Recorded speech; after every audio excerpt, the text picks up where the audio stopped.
परम श्रद्धेय ज्योतिपुंज परमात्मा के अंशाधिकारी मेरे प्रिय आत्मन साथियों, परमपिता परमात्मा के असीम अनुकंपा से मैं राजा दशरथ के जन्म का रहस्य बताने का प्रयास कर रहा हूँ। एक बार की बात है, राजा आज को चिंता हुई, चौथा पद आ गया, मुझे पुत्र प्राप्त नहीं हुआ। इस परिप्रेक्ष्य में राजा आज गुरुदेव के दरबार में जाते हैं। गुरुवर वशिष्ठ के दरबार में पहुंच करके राजा अज ने गुरुदेव से सिफारिश की, गुजारिश की कि हे गुरुदेव, पुत्र के लिए कोई उपाय बताइए।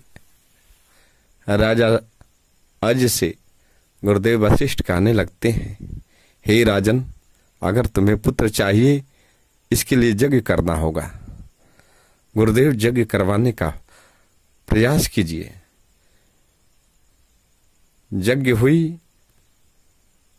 9 दिनों के यज्ञ के बाद सफलता न मिलने के कारण राजा और गुरुदेव दोनों निराश हो गए। राजा आज से गुरुदेव ने कहा कि हे राजन, मैं तेरी यज्ञ को सफल नहीं बना सका, तुम्हें सफलता नहीं मिली, तुम्हारी मनोकामना सिद्ध नहीं हुई, इसलिए मैं अब अपने घर को जा रहा हूं। इतनी बात को सुनकर के राजा अज ने कहा, हे गुरुदेव, सफलता मिली या न मिली, लेकिन एक विनती है, रिक्वेस्ट है।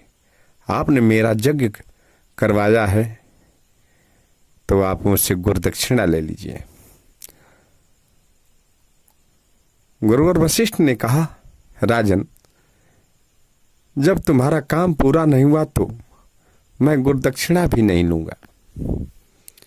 छोड़ो गुरुदक्षिणा। कहा कि नहीं गुरुदेव, मैं एक सदगृहस्थ हूं, अपने दरवाजे पर ब्राह्मण को बुला करके यज्ञ करवाया है।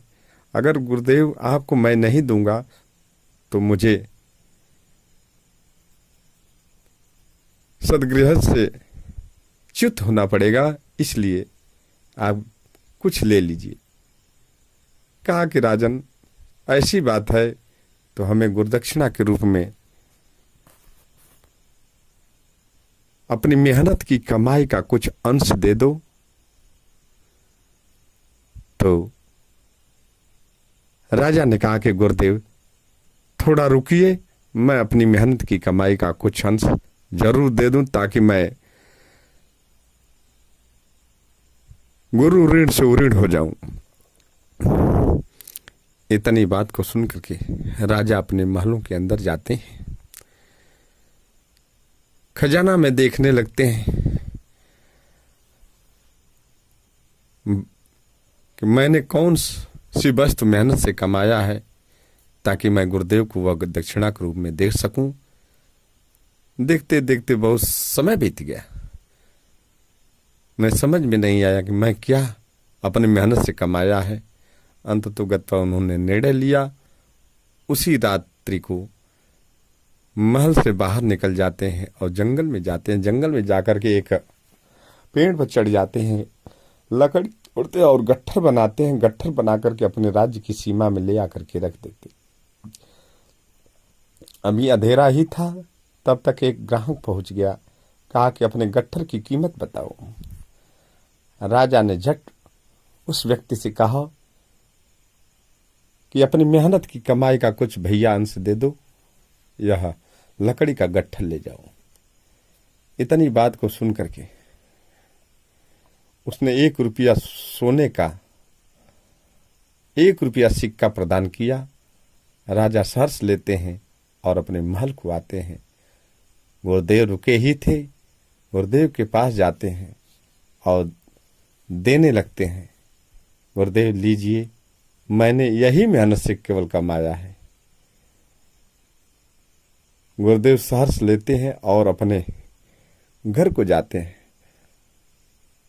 घर को जाते हैं तो माता अरुंधति जी वहां पर अपने पति गुरुवर वशिष्ठ की बाट जो रही थी कि राजा का यज्ञ हमारे स्वामीनाथ कराने के लिए गए हैं, गुरु दक्षिणा के रूप में हम लोगों को धन मिलेगा, उसी से हमको हमारा और परिवार का जो उपार्जन होगा, इस बात को लेकर के कामना कर ही रही थी। गुरुदेव पहुंच जाते हैं और गुरुदेव से कहने लगती हैं, भला राजा ने कुछ दिया है? कहा कि हाँ दिया है, दिखाइए। तो आनाकानी कर रहे थे। तब माता अरुंधति ने कहा कि क्या राजा, जो दिया है वह दिखाने लायक नहीं है, मैं देखने लायक नहीं हूं। कहा कि नहीं, क्यों नहीं देखने लायक हो, क्या दिया है तो दिखाइए। इतनी बात को सुनकर के गुरुदेव ने 1 रुपये का सिक्का रानी के हाथ पर, अपनी पत्नी के हाथ पर रख दिया। रखने के बाद माता अरुंधति उस 1 रुपये के सिक्के को देख करके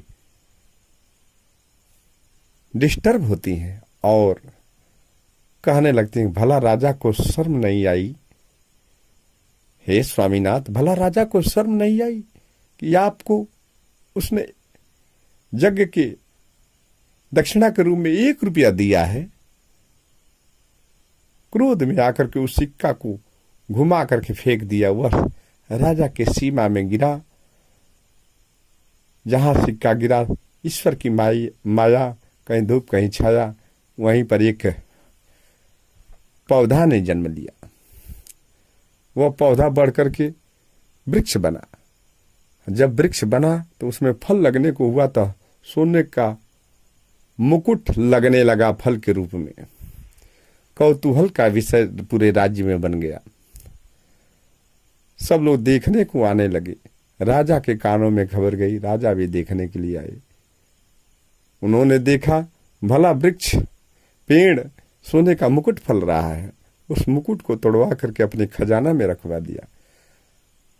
उत्सुकता बढ़ी राजा के मन में, वृक्ष के नीचे क्या है जब यह सोने का मुकुट फल रहा है? तो राजा ने दूसरे दिन नौकरों को लिया और वृक्ष के पास पहुंच जाते हैं और कहा कि इसकी खुदाई करो। खुदाई होने लगी, तब तक एक सोने का रथ निकला। राजा को और उत्सुकता बढ़ी, और खुदाई करो। दूसरा रथ निकला, और खुदाई करो। तीसरा निकला, और खुदाई करो। चौथा रथ निकला, और खुदाई करो। 5वां रथ निकला, और खुदाई करो। 6वां रथ निकला, और खुदाई करो। 7वां रथ निकला, और खुदाई करो। 8वां रथ निकला, और खुदाई करो। 9वां रथ निकला। राजा ने अंत में कहा कि एक बार और गहरी खुदाई करो। तो एक बार और गहरी खुदाई हुई